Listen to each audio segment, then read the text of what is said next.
About this game within a game kind of format that's going on with these three characters. It seems like, again, they're at odds at different times. Well, it's funny because somebody asked me, so, they had not seen the pilot, like, who are the good guys and who are the bad guys? I'm like, they're not. It's not a show that starts with, hey, we're a crime-fighting family. It's a show that spends the first 8 episodes going, do I have to kill you or you? Like, which one of us is going to kill each other first? And that was the idea, is like, if you actually had this conspiracy, if you actually had this system that had been in place for so long, and there was a big clue right in the middle of the pilot about how long they've been doing this that nobody's caught yet, that it's a reference the charity makes, why they're able to do it, why their technology is just about 20 years ahead of everybody else, like why they're able to have this. And by the way, we have predictive policing now. Charity's character is not different than if Jessica Chastain's character in Zero Dark 30 broke bad. We have profilers, we have people who take data, analyze it, and try to predict terrorist activities and crime. We're just saying very bad people figured it out a long time ago and decided to use it to their own amusement. And that's so immoral and so horrible. We just want to kind of stay in that creepy factor of I don't know who I can trust. I don't know if I should be doing this. I'm playing the game because I want to find out what happened to my ex-wife. But every time I win, am I helping them a little too much? I mean, all Alex can really do is help the innocents in the path of the game, which no one's done before. But Mr. Johnson has a speech in episode 3 where he explains why he believes the game is super important. And you should get the end of that speech and go, wow, yeah, that actually totally makes sense. I assumed he was the evil mastermind. I'm kind of on Team Johnson right now. And so we really want to make sure you never know who to trust and who to believe. Well, we also got a sense that there was a specific reason they chose Alex. Absolutely. It's not like it was a matter of chance and he fell into this situation. The question is, who knows whether it was a matter of chance or not? You know that probably Cassandra chose Alex. Did she tell Mr. Johnson everything?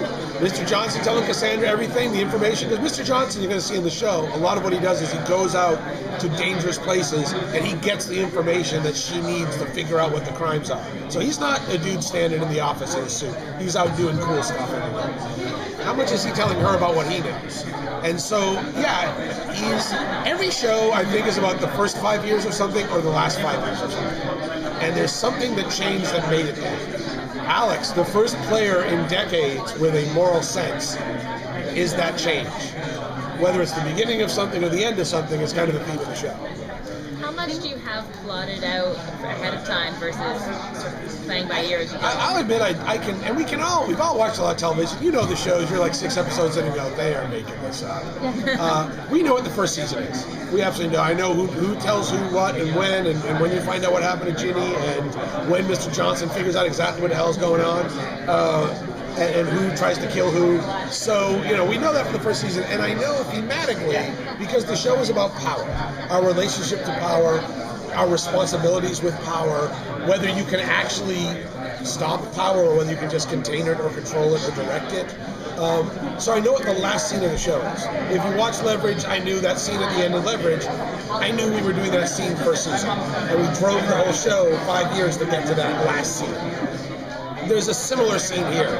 How we get there, whether we kind of go in a straight line, that might change. But I know what the ending of the show has to be the complete story the show should be. You had a question? Thank you. In terms of payoff for the mysteries, how long do you think you're going to be stringing fans along, and when can they expect it? I like to believe that and if you see my other stuff, to me every season's a novel. Like, that was that year. New season, new goals, new stakes, new arrangement. The show itself kind of opens up because the pilot's very locked POV, you're only finding out as much as Alex is finding out. So as you find it, as he cracks the conspiracy open, you figure it out along with him. Once you understand how the conspiracy works, second year the show kind of opens up to the secret world of, oh my God, there's a whole power game around the world, we don't even know what's going on. And then third season opens it up bigger. So every season has a theme and a tone that is complete, and there's not a lot of hanging chads from one season to the next. I hate that, honestly. I don't. And also, you don't have to come back for second season. You don't know if that happens, so don't jerk your fans around. Give them at least they watch one season on Hulu and they go, oh, that was awesome, and then they can go find the fan forums a bitch. But don't string them out so they have to come back next year. That's cheating. I'm a huge fan of Leverage, and one of the great things about it has a lot of the same themes you're talking about, but also has a lot of humor in it. Are we going to get some humor in the player also? Yeah, if you saw the pilot, you know there's one of the reasons we got Wesley is he can land a joke. And now he's terrifying, but a lot of times you're laughing at him and it's like, is he going to kill us? Okay, no. But, you know, it has to be like, it's funny because a lot of these serials, it's like, take me seriously, look at how dark I am. For me, the joke somebody makes when they're in trouble is revelatory of character.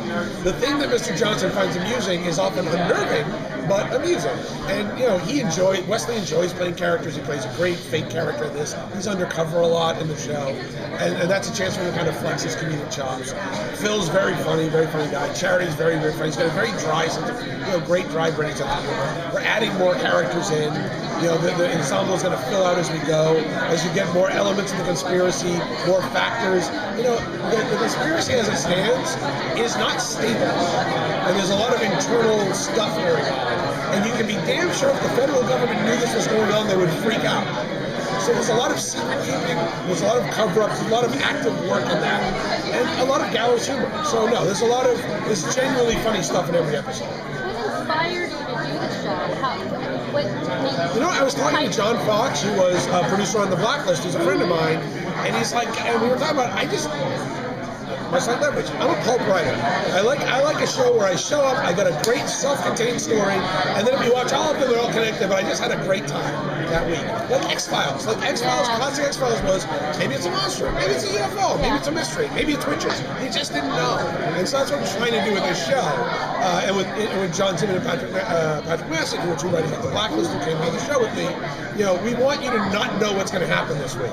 Like, I don't know how Castle does it. Like, a murder every week, I would be bored out of my mind, like 8 in. Like, we literally every week, like, I don't have any idea. And half the time, he's in Act 3 going, I'm still not sure what I'm trying to solve here yet. I just know the cameras gave me this. And the fun of it is how he uses his resources, how he uses his approach to pull it apart.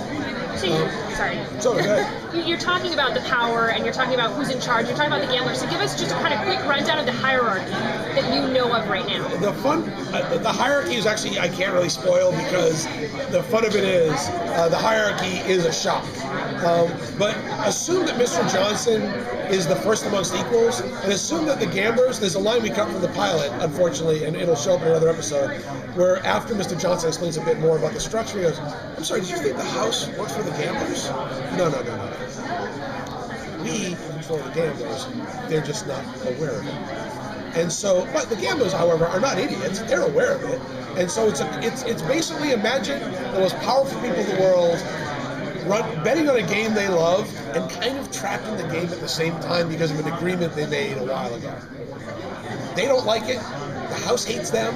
The house has a bunch of psychopaths working for them they can't trust. And if anybody ever found out about any of it, the entire world order will fall apart.